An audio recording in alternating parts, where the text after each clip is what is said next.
acara yang selanjutnya, acara yang ketiga, yaitu penyampaian materi oleh LPPM Akfar mengenai mahasiswa harus tahu jurnal ilmiah dan program ajang kreativitas mahasiswa dan akan dibuka oleh moderator. Kepada moderator yang bertugas dipersilakan.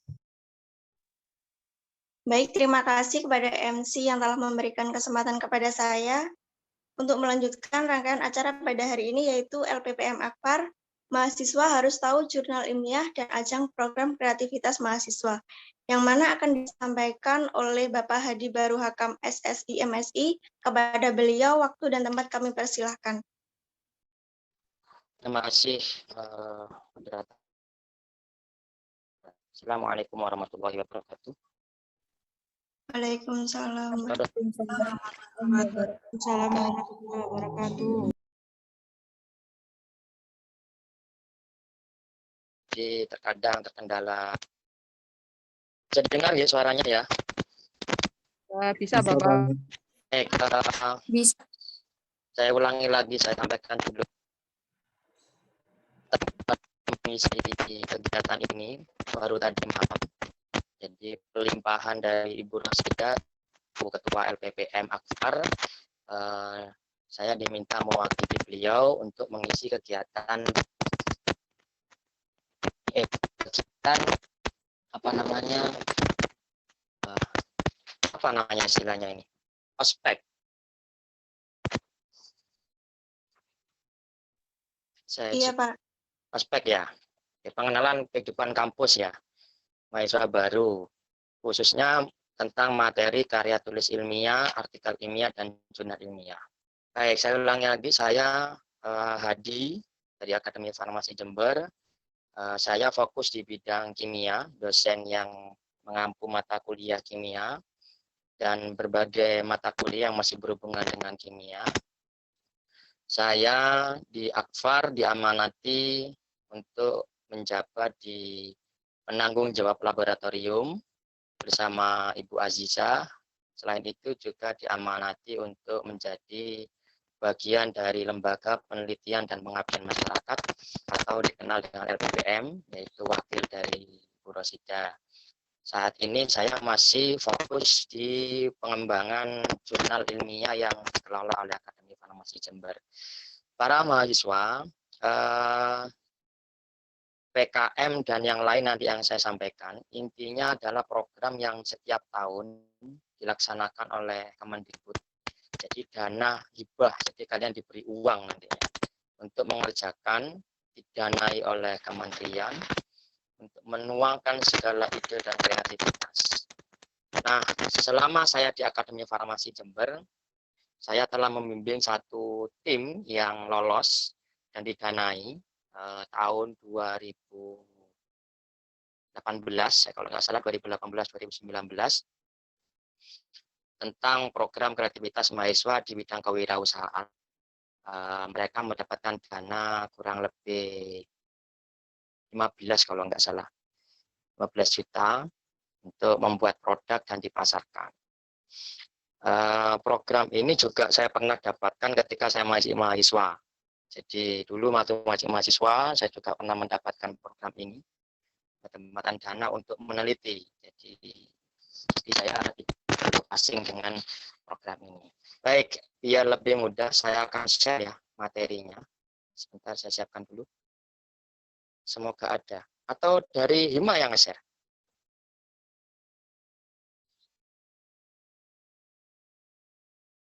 Halo? Yang nge-share dari Hima atau dari saya? Baik Pak, kami persiapkan terlebih dahulu ya. Oh, nah ini coba saya coba dari saya coba. Ya cepat ya. Bisa apa enggak? Kalau dari saya bisa, langsung dari saya saja. Saya carikan.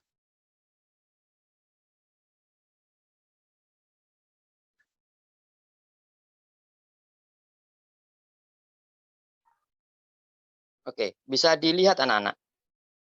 Bisa Pak. Bisa ya? Bisa Pak. Oke, baik. Mohon maaf kalau materinya mungkin sederhana ya, karena ini saya ambilkan dari Direktorat Belmawa, Kemendikbud. Jadi beliaunya membuat tulisan ini, bukan saya membuat, sudah memang ada dari penjelasan dilakukan oleh Kementerian Pendidikan dan Kebudayaan, khususnya di bidang perguruan tinggi. Baik, saya langsung sampaikan. Pertama adalah tentang penjelasan umum program kreativitas mahasiswa. Ya, karena saya menggunakan handphone ya, laptop saya kameranya kurang bagus. Oke, nah tahun ini 2021 sebenarnya kegiatan ini sudah selesai dilaksanakan. Jadi informasi ini saya sampaikan untuk persiapan tahun 2022. Biasanya di awal tahun itu sudah ada informasi untuk pengumpulan pengajuan program kreativitas mahasiswa untuk didanai tahun 2022. Saya tidak tahu apakah tahun ini Hima ataukah teman-teman Hima ataukah seluruh mahasiswa Akfar mengajukan. Saya tidak tahu karena saya tidak dapat informasi dari Udian Selalu Kemahasiswaan. Semoga ada yang mengajukan ya dari Hima. Karena Hima merupakan contoh ya, contoh dari keseluruhan mahasiswa.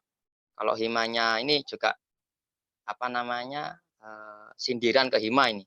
Kalau Himanya tidak mengajukan berarti ada masalah di Hima ini kayaknya. Ya, jadi Himanya harus lebih kreatif. Jadi karena itu percontohan. Baik, saya lanjutkan anak-anak.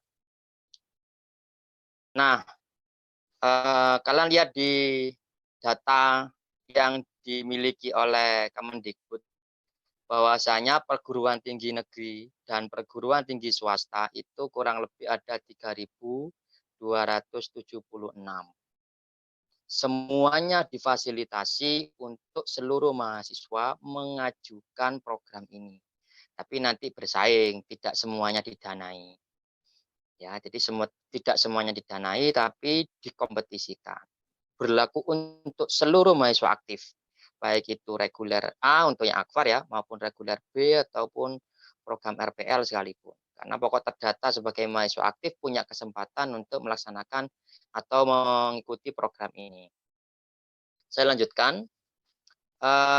Intinya Kementerian Pendidikan dan Kebudayaan khususnya di bidang pendidikan tinggi ingin mengantarkan mahasiswanya membentuk SDM yang unggul, mengantarkan Indonesia pada kemajuan.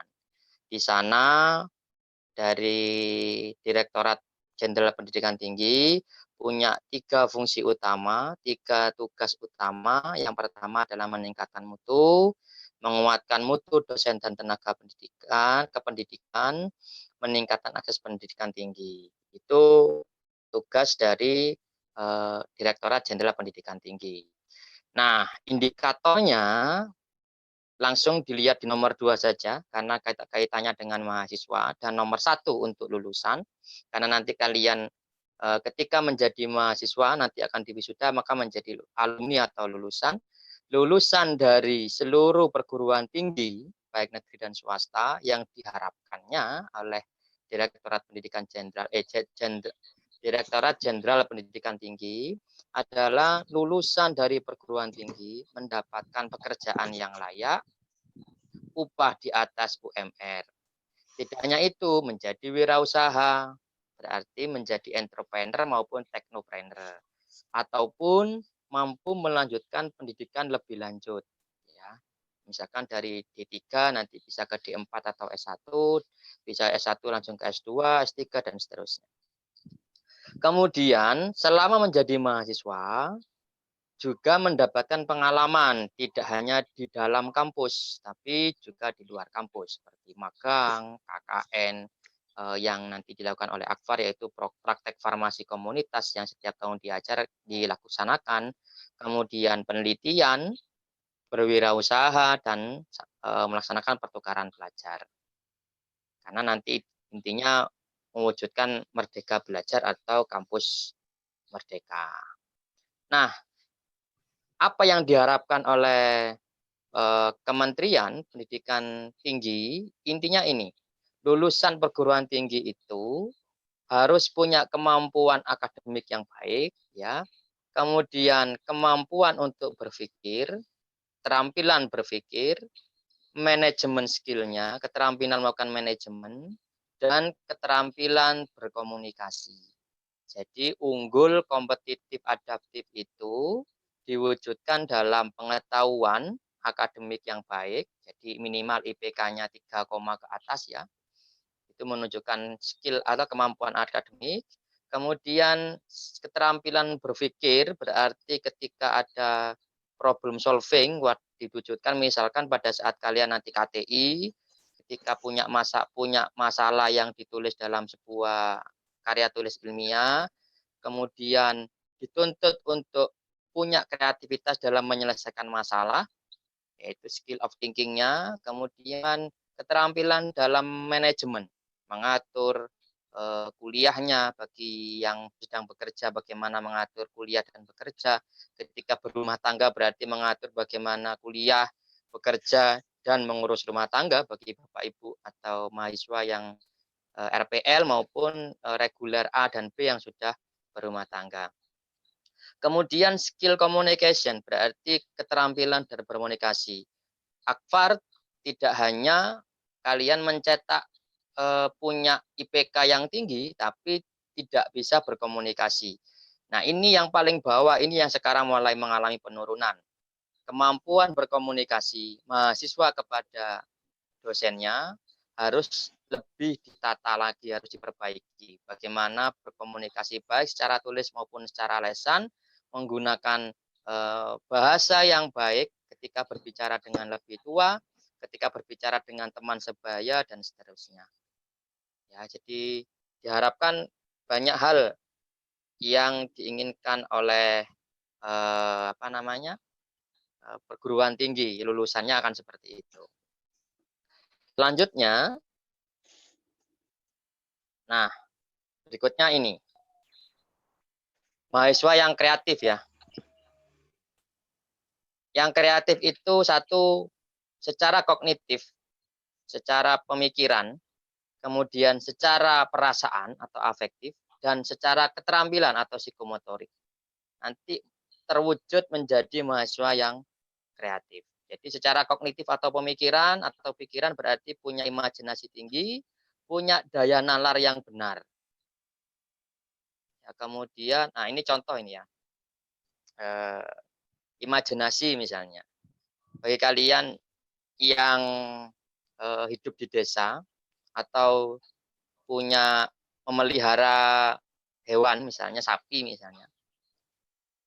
Sejauh ini kalau masyarakat desa, ya, untuk mengetahui sapi atau kambing misalnya sedang hamil, itu pasti menggunakan insting, perkiraan. Setelah disuntik nanti kira-kira jadi apa enggak itu dilihat di entah itu ciri-ciri fisiknya maupun yang lain. Coba berimajinasi, kira-kira kalau, saya tidak tahu kalau di kota ya, ada USG yang portable misalnya, yang nanti langsung bisa melihat kandungan dari hewan tersebut, itu kayaknya keren. Jadi imajinasi, jadi ada masalah, kok selalu hanya dilihat dari fisik, ciri-ciri ya. Kalau orang yang pengalaman saya yakin tidak ada masalah. Bagi yang baru mungkin bingung. Kemudian kenapa tidak ada istilahnya USG portable? Sehingga para mantri-mantri suntik untuk hewan-hewan itu bisa berbekal itu kan juga bisa untuk mendeteksi hewan ini sudah hamil ataukah belum hamil. Jadi lihat perkembangan janin si hewan itu kan juga bisa dilihat dari USG ya. Jadi itu imajinasi. Dan berpikirnya jelas. Kalau ini bisa dilihat perkembangannya, bisa ketemu, nanti janinnya ketemu, sehingga perkembangannya bisa dirawat dengan baik. Itu kan imajinasi ya. Saya tidak tahu kalau sudah ada di kota ya. Tapi kalau masyarakat desa ini belum ada. Oke, kemudian dari sisi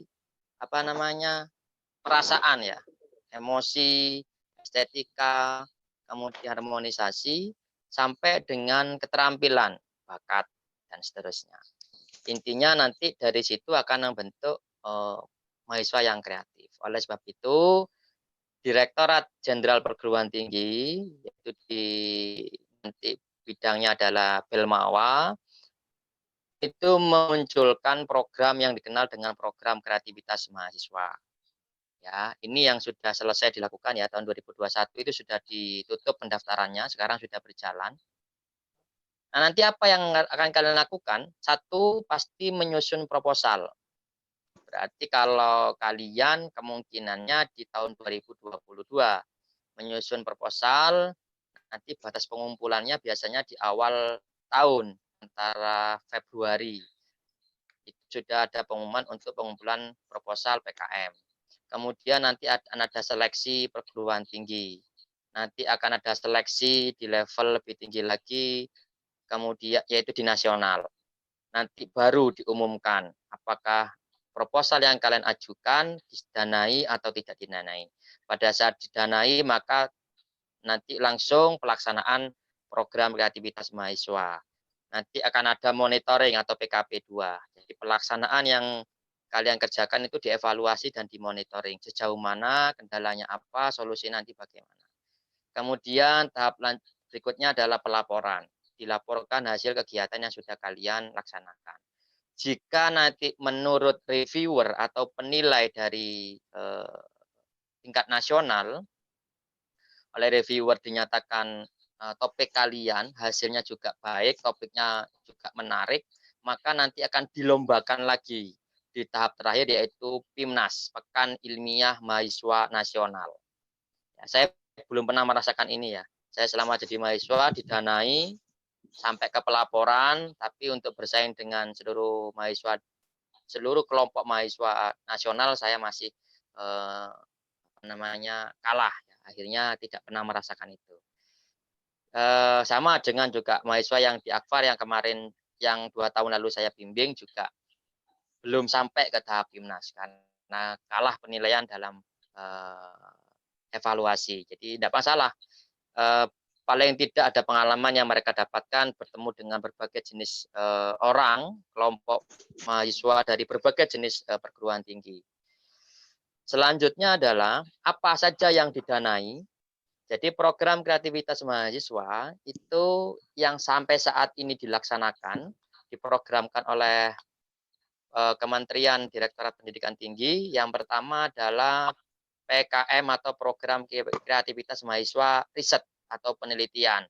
Riset itu ada riset eksakta atau RE, ada riset sosial humaniora atau yang komunitas. Kemudian ada PKM pengabdian masyarakat. Ada lagi PKM kewirausahaan. Ini yang paling banyak diminati oleh mahasiswa Akfar ya. Jadi setiap saya membimbing, yang paling banyak diusulkan selalu yang kewirausahaan. Jadi marketingnya jalan, Mas Akbar. Ya. Kemudian ada lagi PKM PI, penerapan iptek. Ada lagi PKM karya cipta. Kemudian ada PKM GFK, gagasan futuristik konstruktif. Dan yang terakhir ada PKM karya tulis atau yang berisi gagasan tertulis dan artikel ilmiah. Untuk PKM AI dan GT itu tidak ada pelaksanaan. Jadi proposal atau naskah yang kalian kirim nanti dievaluasi, nanti dapat reward. Jadi setelah melaksanakan menulis artikel ilmiah berdasarkan hasil penelitian, nanti dikasih reward. Opai nulis istilahnya. Kok menarik dikasih opa honor ya atau insentif ya. Kalau selain itu nanti ada proses seperti yang tadi saya sampaikan, ada proposal, diuji, diseleksi, nanti ada pelaksanaan, dievaluasi sampai pelaporan. Oke, selanjutnya. Nah, ini yang diminta oleh kementerian sebenarnya, diharapkan seperti ini. Program kreativitas mahasiswa itu bersifat kompetitif, berarti dikompetisikan. Kemudian kuota, sekarang sudah ada kuota. Kuota setiap PT itu ada kuotanya. Ya, untuk Akfar saya tidak tahu, semoga masih ada kuota ya. Biasanya kuota-kuota ini untuk PTN. Perguruan tinggi negeri itu selalu ada kuota. Sedangkan untuk PTS biasanya ada seleksi nasional. Ya, tapi tidak tahu nanti aturan 2022 saya belum dapat informasi akan sejauh mana. Kemudian topik yang diajukan silahkan ya, tidak ada batasan. Biasanya semakin kekinian semakin bagus. Intinya solutif, jadi memberikan solusi dan inovatif ya. Kemudian selalu ditawarkan setiap tahun. Jadi mungkin dari zamannya Budian Ajeng kuliah itu sudah ada program itu. Terus ditujukan tidak hanya pada program sarjana juga, tapi juga sampai program diploma. Jadi jangan khawatir, kalian juga punya kesempatan yang sama seperti mahasiswa-mahasiswa S1 yang lain, baik itu perguruan tinggi negeri maupun perguruan tinggi swasta yang lain. Itu beberapa program. Nah, ini inti kegiatan yang dibuka, yang difasilitasi oleh Ilmawak Kemendikbud. Satu tadi PKMR, riset, baik riset eksakta maupun riset sosial humaniora. Jadi pengamatan mendalam berbasis ilmu pengetahuan teknologi untuk mengungkapkan informasi baru. Ya kayak tadi ya, penelitian misalnya yang saya dalami misalnya pengembangan antibiotik baru. Saya fokusnya penelitian yang saya saat ini lakukan dan terus saya lakukan adalah pengembangan antibiotik baru. Saya masih ingin terus mencoba mencari inovasi baru, mengembangkan obat-obat yang sudah ada, obat-obat yang punya resiko resisten untuk yang antibiotik maupun obat-obat lain yang memang bisa untuk dikembangkan karena bidang saya di kimia. Itu juga bisa, tapi untuk level mahasiswa D3 ya Anda harus ke sana ya. Intinya misalnya membuat penelitian tentang pengaruh variasi ekstrak kulit buah pisang misalnya untuk menjadi salep luka bakar, untuk menjadi gel atau menjadi krim atau menjadi masker dan seterusnya. Tapi itu diteliti secara mendalam berbasis ilmu pengetahuan dan teknologi. Kemudian ada PKMK, berarti produk iptek seperti komoditas usaha mahasiswa. Yang tadi misalnya membuat krim yang memang sudah kalian lihat dari hasil penelitian. Jadi untuk PKMK ini bisa kalian lihat dari KTI kakak tingkat. Jadi kalau kalian ingin gampang, PKMK itu lihat saja karya tulis ilmiah senior-senior kalian di semester akhir, mereka pasti membuat produk penelitian. Kalian cek, bisa kalian lihat di sana, di KTI-KTI tersebut, mereka membuat produk apa? Produk-produk itu bagaimana hasilnya? Kalau secara sifat fisik bagus, memenuhi syarat, secara rasa juga memenuhi syarat, uji kesukaan sudah memenuhi syarat, uji racun dan bukan racunnya sudah memenuhi syarat, nah bisa kalian cobakan. Bikin produk untuk komersilkan. Itu berarti produk iptek sebagai komoditas usaha mahasiswa. Kemudian PKM PM. Nah, ini bisa berkaitan dengan apa namanya? Yang tadi saya sampaikan ya.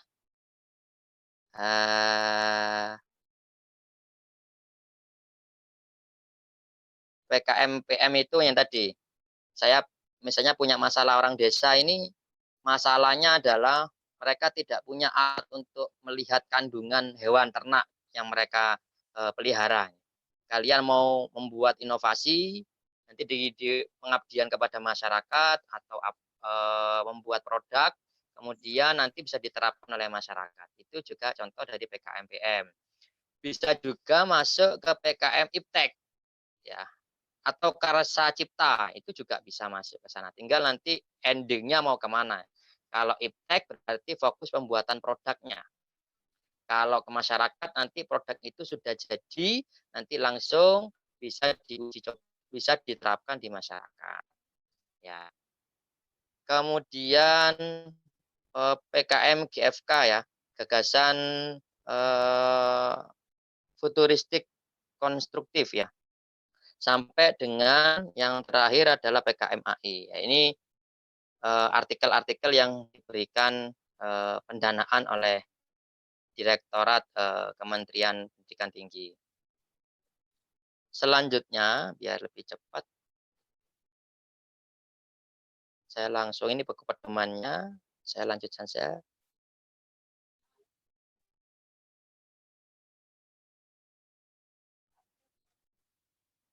Oh, ini tujuan PKM ya, Nak?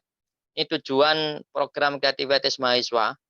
Jadi memang pemerintah ya, khususnya yang diwakili oleh Kementerian Pendidikan dan Kebudayaan, khususnya lagi disarankan sasarannya adalah pendidikan tinggi, yaitu memandu mahasiswa menjadi pribadi yang tahu aturan, kreatif dan inovatif, objektif dan kooperatif. Tentunya dalam membangun Bhinneka Tunggal Ika ya. Oke. Ini konsepnya saja, saya langsung. Waktu saya berapa menit ya, Nak? Halo, panitia.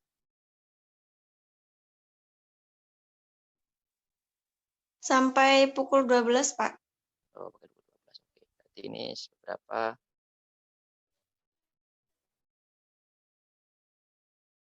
Oke. Saya lanjutkan.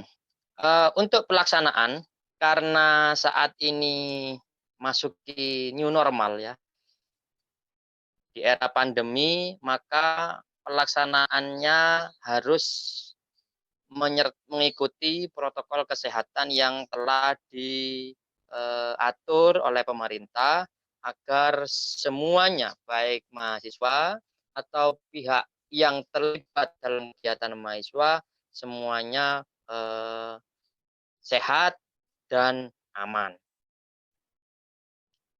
Nah, ini penilaiannya. Nanti kalau kalian sudah memajuk, satu adalah satu orang penilai administrasi dan kreativitas.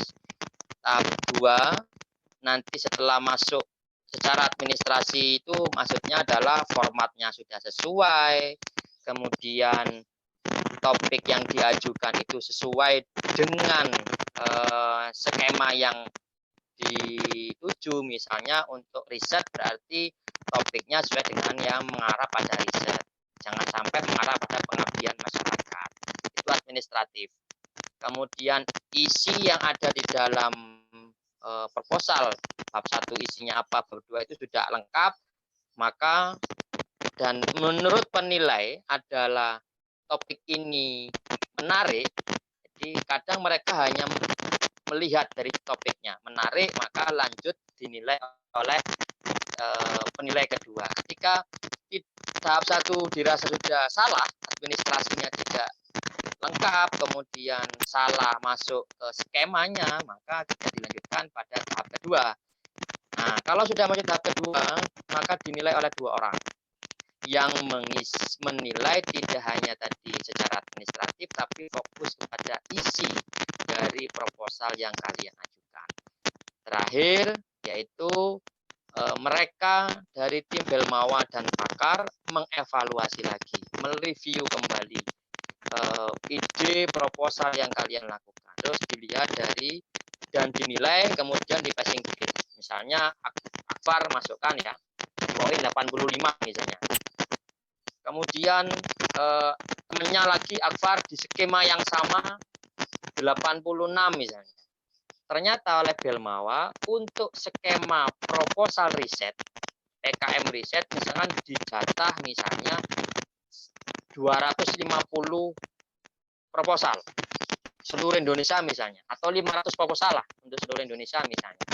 Maka seluruh nilai-nilai, seluruh PTN, PTS se-Indonesia itu nanti akan di-ranking berdasarkan nilainya. Kalau masuk pada batasan 500 proposal misalnya ya, maka nanti akan disetujui. Jika ternyata nilai 85 itu sebanyak 300, terus 900-nya yang 200 itu 90 poinnya, ya nanti tinggal bersaing saja. Seperti itu. Ya. Oke, saya lanjutkan. Itu nanti yang penilaian biar tim saja yang menilai. Kalian pasrah saja. Ya. Itu sekilas terkait dengan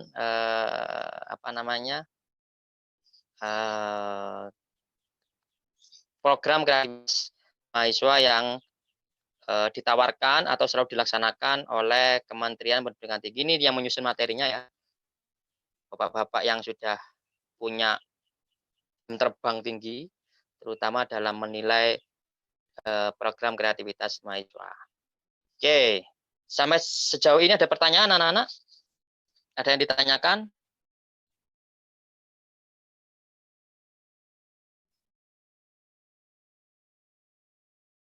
Halo?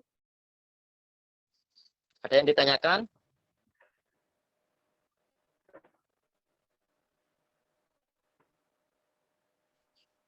Ya, oke, baik. Untuk informasi lebih lanjut tentang apa sih isi program kreativitas mahasiswa untuk bidang riset, bidang pengabdian masyarakat, bidang artikel ilmiah, maupun yang lainnya, nanti bisa langsung menghubungi kami, BPM, pada saat kalian kuliah atau bertanya kepada Hima, nanti Hima akan menghubungkan ke kami, boleh lebih lanjutnya. Karena waktunya cuma 1 jam ya, saya tidak akan mungkin bahas semuanya. Jadi untuk program seperti penjelasan lebih lanjut terkait dengan riset, terkait dengan PKM-PM, PKM-PKM yang lain, tidak saya sampaikan di sini karena waktunya tidak akan cukup. Saya langsung ke materi terakhir saja, yaitu artikel ilmiah, karena waktunya sudah tinggal setengah jam. Sebentar saya siapkan dulu. Semoga ini materinya ya. Oh ya benar. Bisa dilihat ya para mahasiswa? Bisa, Pak. Baik.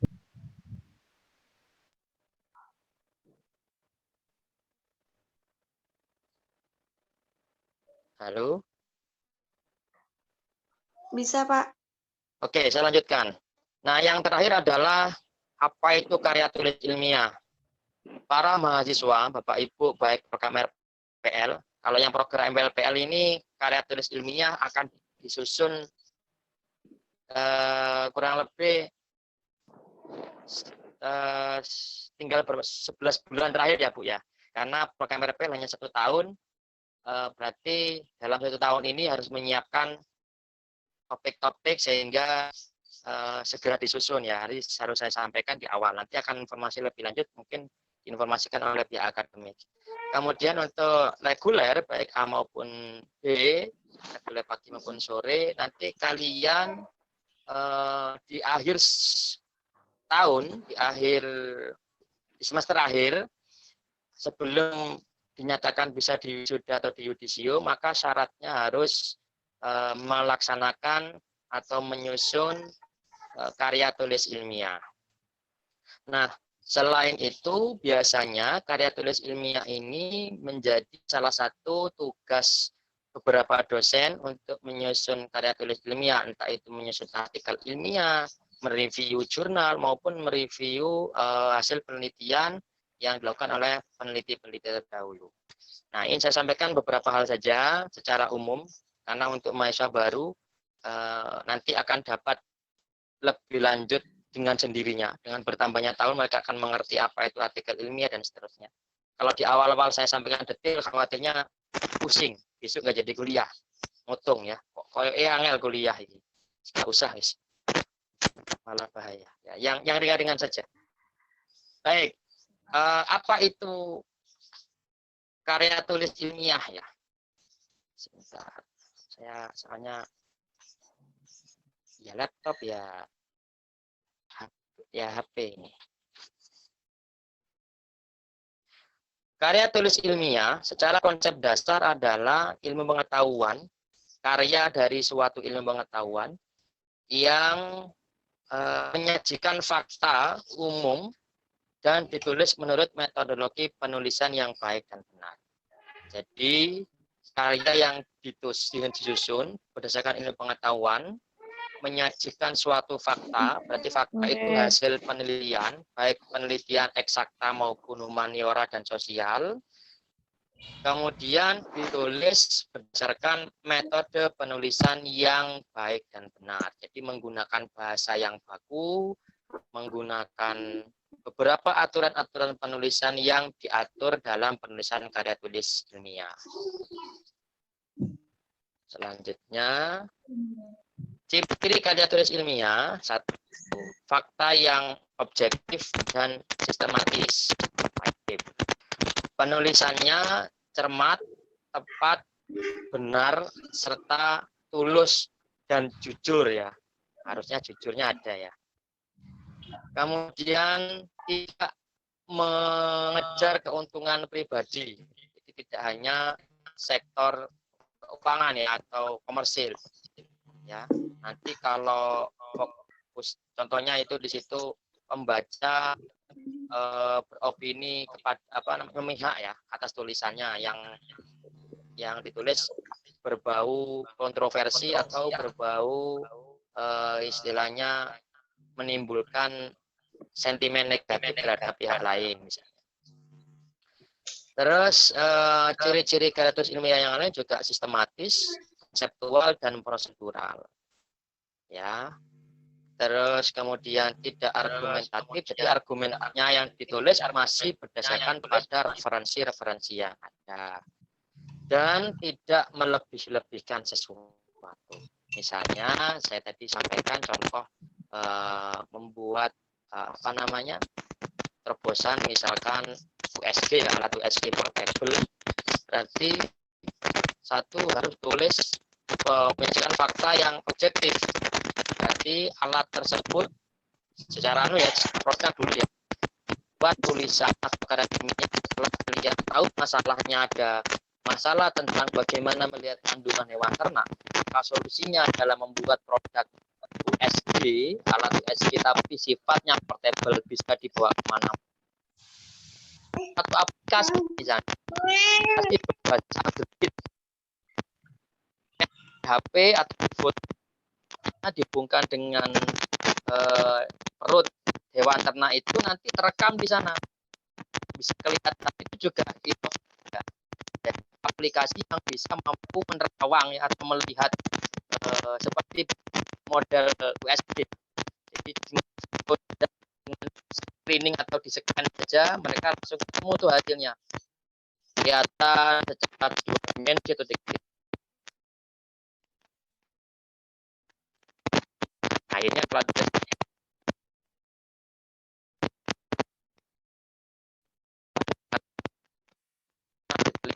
kemudian tetap hasilnya lebih. Mohon maaf, Pak, suaranya macet-macet.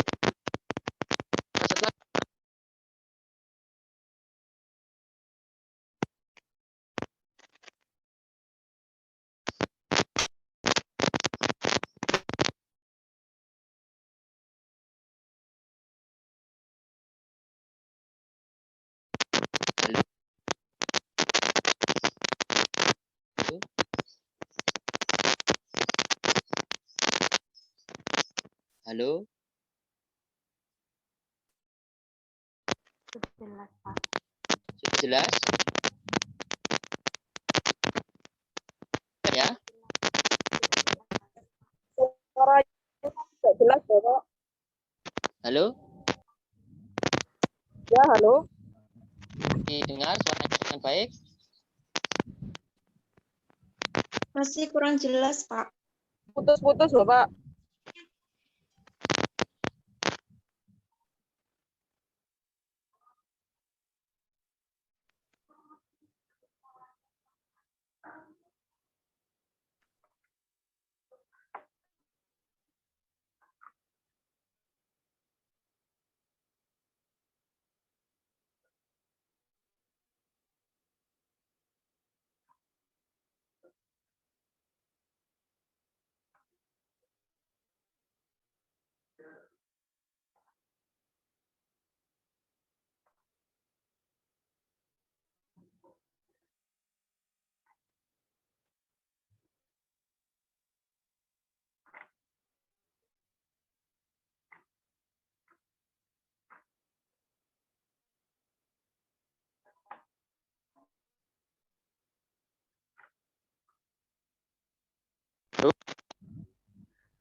Halo? Iya, Pak. Nggih, halo Bapak. Sudah dengar dengan baik? Nggih, Sudah, Pak. Dengar dengan baik, Pak. Oke, baik. Mohon maaf ya, kendalanya di sini sinyalnya kurang bagus. Sebentar, saya coba mencari sinyal.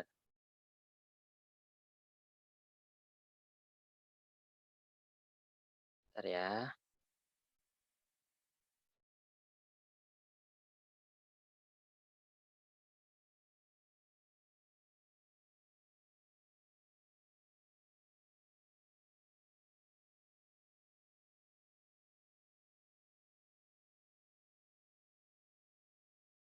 Apakah sekarang bisa didengar?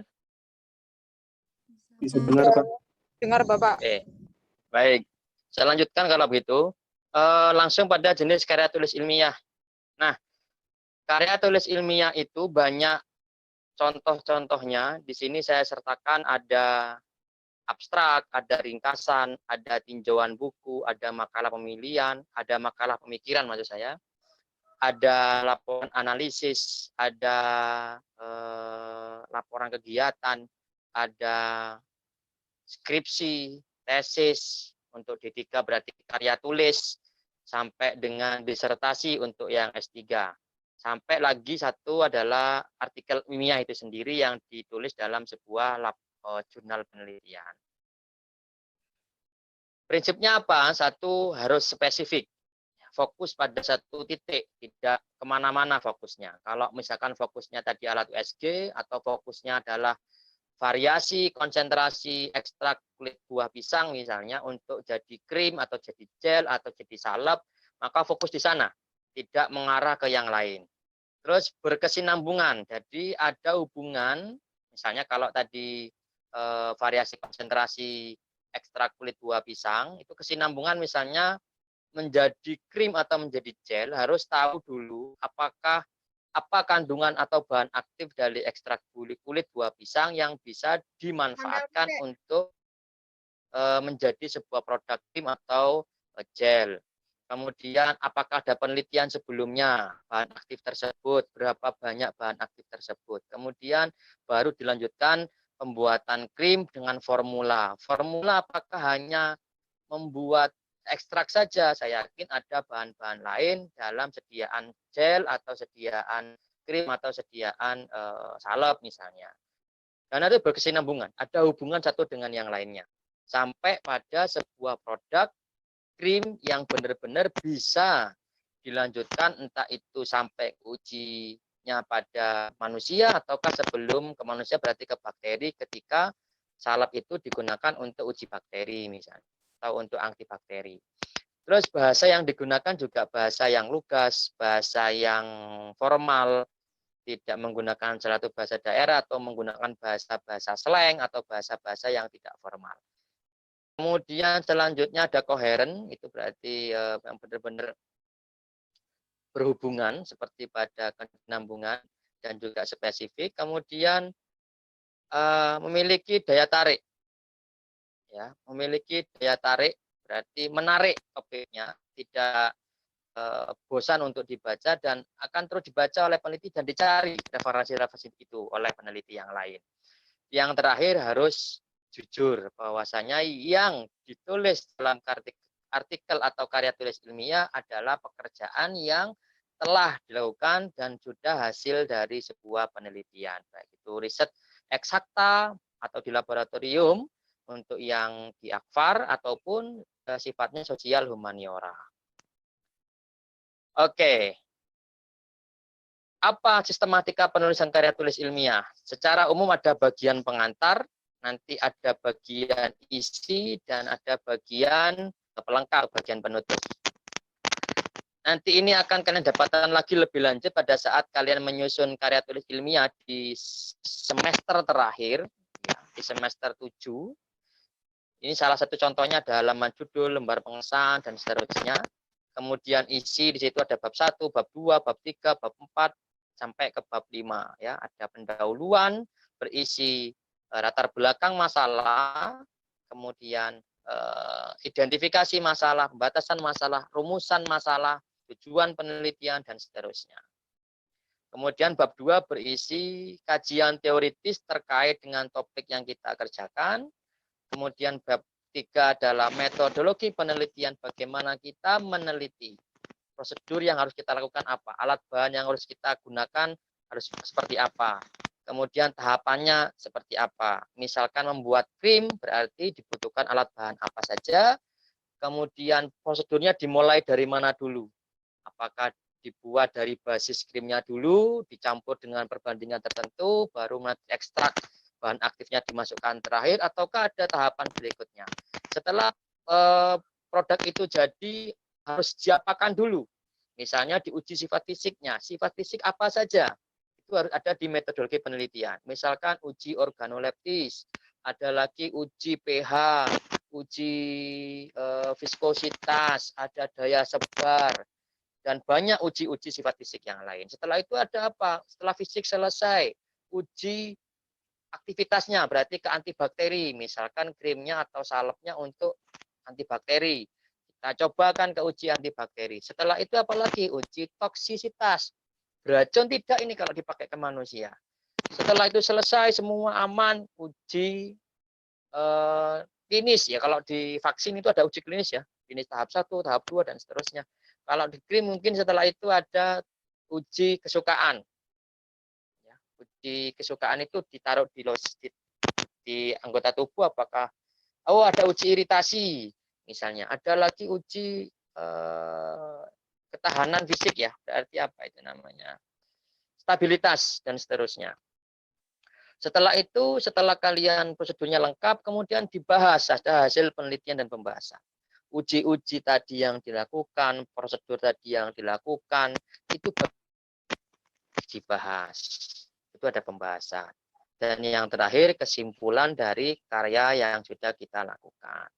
Itu bagian isi. Dan di bagian pelengkap, isinya ya daftar pustaka. Ada lampiran-lampiran, lampiran itu dokumentasi, ataupun lampiran yang lain. Setelah itu, terakhir ada riwayat hidup dari si peneliti itu sendiri. Oke, ini contoh ya, Nak. Ini contoh artikel ilmiah. Ini kebetulan saya publikasi ilmiah hasil penelitian yang saya lakukan bersama dengan Ibu Dewi Rasati dan Ibu Dewi Rizka. Ini saya publikasi tahun 2018 di Media Pharmaceutical Indonesia, di MPI Ubaya. Saya tahun 2018 meneliti senyawa turunan amoksisilin. Jadi amoksisilin saya modifikasi, saya reaksikan dengan zat lain, kemudian saya uji aktivitas zat tersebut terhadap bakteri Salmonella typhi. Jadi di sini saya berikan contoh saja, tidak semuanya saya tulis di situ ya, saya screenshot saja. Ini contoh artikel ilmiah. Di situ ada judulnya, ada penulisnya, kemudian ada abstraknya, dan seterusnya. Yang ditulis ini adalah wajib hasil penelitian yang telah dilakukan oleh peneliti, yaitu saya ya contohnya. Untuk dosen-dosen Akfar, sejauh ini hampir semua dosen aktif dalam menulis artikel ilmiah dan publikasi, baik itu level nasional sampai dengan level internasional. Untuk saya pribadi, saya belum sampai ke level internasional, karena sudah saya kirimkan ke level internasional, tapi sejauh ini belum bisa dipublikasi, masih banyak revisi-revisi yang harus saya lakukan, sehingga agak berat ya levelnya. Oke, kemudian ini contoh lagi berikutnya, jurnal ilmiah. Nah ini jurnal yang ada di Akademi Farmasi Jember, yang saya kelola bersama teman-teman di LPPM. Jadi Akfar telah memiliki jurnal ilmiah yang berisi berbagai jenis artikel ilmiah yang dikerjakan atau ditulis oleh beberapa penulis, baik itu dosen Akademi Farmasi Jember atau pihak-pihak lain yang ingin artikelnya, hasil penelitiannya dituangkan atau ditulis dalam sebuah jurnal lewat Akademi Farmasi Jember. Kalian bisa akses itu semua di website yang di bawahnya ya. Itu ada websitenya e-journal.akademifarmasi Jember. Di sana banyak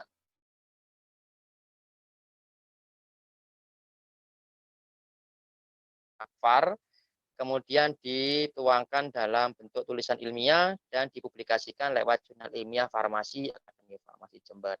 Tahun ini sudah tahun keempat saya dan teman-teman mengelola ini. Masih ya mohon doanya dan supportnya agar jurnal ini nanti bisa terakreditasi, ya lebih banyak orang yang aktif masuk atau berpartisipasi tulisan-tulisannya ke dalam jurnal Akademi Farmasi Jember. Sejauh ini masih tahap pengembangan, kami terus berusaha mengembangkan ini agar semua tampilan, isi, sampai dengan layanannya menjadi lebih baik. Oke, terima kasih atas segala partisipasinya. Mohon maaf kalau hal-halnya banyak di sana sini banyak kekurangan. Saya kira itu. Jika ada pertanyaan dipersilakan. Saya iri. Assalamualaikum warahmatullahi wabarakatuh. Waalaikumsalam warahmatullahi wabarakatuh. Silakan jika ada yang ditanyakan.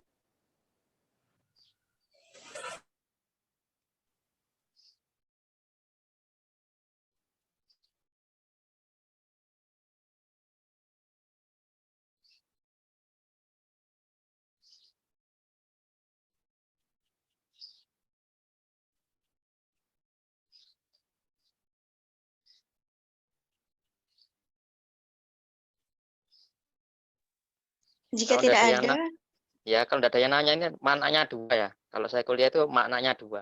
Satu, takdim sama dosennya, sungkan. Kok dosennya mau ditanyain itu sungkan. Dua, emang tidak tahu apa yang mau ditanyakan. Jadi maknanya dua. Ya, saya pilih yang pertama ya, takdim berarti emang sungkan sama dosennya.